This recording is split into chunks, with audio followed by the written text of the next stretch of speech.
talk about this morning, beforehand, before all that, just what it was like, you getting that big package? I heard it was 30 or so pounds.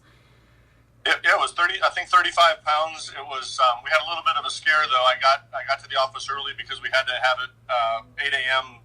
prior to 8 a.m. delivery. I'm sitting there at our reception area in the office, and I get a notice from UPS that the package had been delivered, and clearly it wasn't delivered to me because I'd been sitting there. And so then it took us about an hour to find that it was actually delivered to the third floor, and somebody had pulled it inside of their offices. We couldn't find them. Anyway, but it all worked perfectly. By the time we got our hands on it, we got to the school in time. And so you got to the school. Talk me through what happened next. Just did you drop it off, or did you deliver it straight to the class? Sure. Well, the school had been notified that there was going to be a drop-off, and so everybody was ready. They have the resource officers were there, of course, and knew that a stranger would be there. So went through the normal protocol. I checked in with the front office, and I could see that there were folks from administration on the other side of the entranceway. Also joining me was Sarah Giuliani, who had connected me via Facebook. That's the original tag that when I was alerted to the post. And her husband is my CEO, so Tim Giuliani was there as well. And Tim is the one that kind of said, Dale would probably give his right arm to help this kid, and he was right. So it was neat. It was the link, and the real neat part of this story too is that the teacher is a Florida State Seminole. Mm-hmm. We had two Florida Gators who connected a Tennessee Vol to help a Tennessee Vol. So it was just a good Southeastern Conference and ACC kind of combination. Mm-hmm. And so were you able to give it to the boy? Yes. Okay. Once we got in and we were waiting for Laura, the teacher, to emerge with the young man, and the student came out, and he, kind of what's going on. His mother was there, which was very exciting, and we had the box down, and I handed him his Tennessee jersey and a hat, and he was, I think, just kind of Google-eyed of what was going on, and then when he started to peel back the layers of the box, it just kept going on and on and on. It was very emotional. Mom was very, very touched. There were some tears shed, but I just gave him a mini presentation and said, on behalf of the Tennessee Volunteer Nation and President Boyd, you need to know that you're never alone.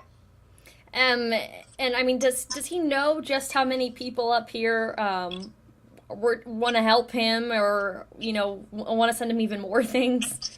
Well, it had some sense with the number of comments that were on Facebook, and again, I wasn't checking it that frequently, but it got some sense from Mom was monitoring the conversation, although she was not tagged. Again, we're trying to keep the identity to honor her wishes to protect the little guy, but we just had a sense of the momentum. I think where I really picked up on it is talking to Tommy Grubbs at Vol Shop and talking to her team. I knew that President Boyd's office was engaged, and then she shared that this had really spread throughout campus and throughout the community. So it was a little overwhelming. Mm-hmm. And, I mean, kind of what's next? I mean, I know today was College Colors Day again, so he was able to wear that shirt. Is there anything that he said, just his thoughts about it all? Or, I mean, does he have any thoughts to share with Vol Nation at all? Enormous gratitude. It's really impossible to impart the emotion that was there. And this young man, I mean, at the same time, he's in elementary school. But you could just see that he had some sense that this was a big deal. And in fact, when he walked in, he said that one of his classmates, as he was walking out, said, "Hey, you're famous." And I know that he doesn't grasp that because he's not watching Facebook and those types of things, but that they had this entourage of support there.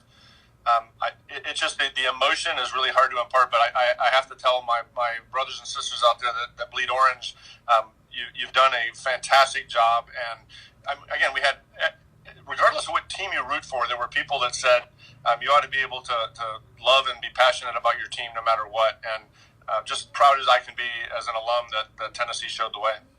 And I know there will, just so I can have you explaining one more time, because I know we've talked about it before this, but for people just wondering, why they maybe won't have like a picture of the child, can you just explain again, just for people that might watch this?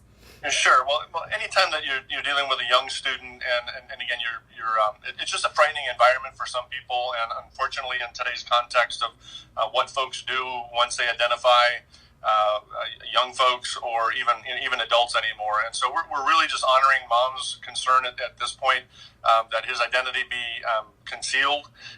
She may change her mind going forward. I know she feels that pressure. She really doesn't want to leave everybody wondering, what's going on, and so we're hopeful that maybe we can show a picture of him from the backside. We do have a couple of pics, and we're waiting for mom to get comfortable with that. But really, protecting the child is paramount, and everybody is honoring that, and really appreciate everybody's patience and understanding with that. But from again, one person retelling it, I just have to let everybody know that you created a confident, bold Tennessee volunteer who will never back down from showing his pride.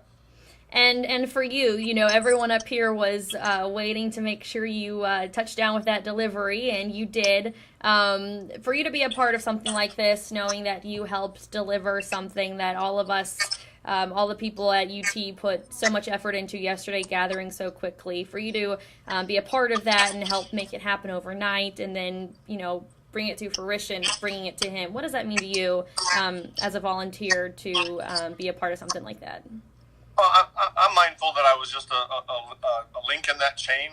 I don't really feel like I did anything different than any other volunteer would have done in the same position. I mean, that's just what we do. It's a connection I feel that's intangible, but at the same time palpable, if that makes sense. I mean, I can feel that, and it's just trying to honor what we as Tennessee volunteers do. I mean, it's in our name, right? And it's just a duty and obligation, but an absolute pleasure. And to be fortunate enough to be in that situation, to see the joy on that young man's face is priceless.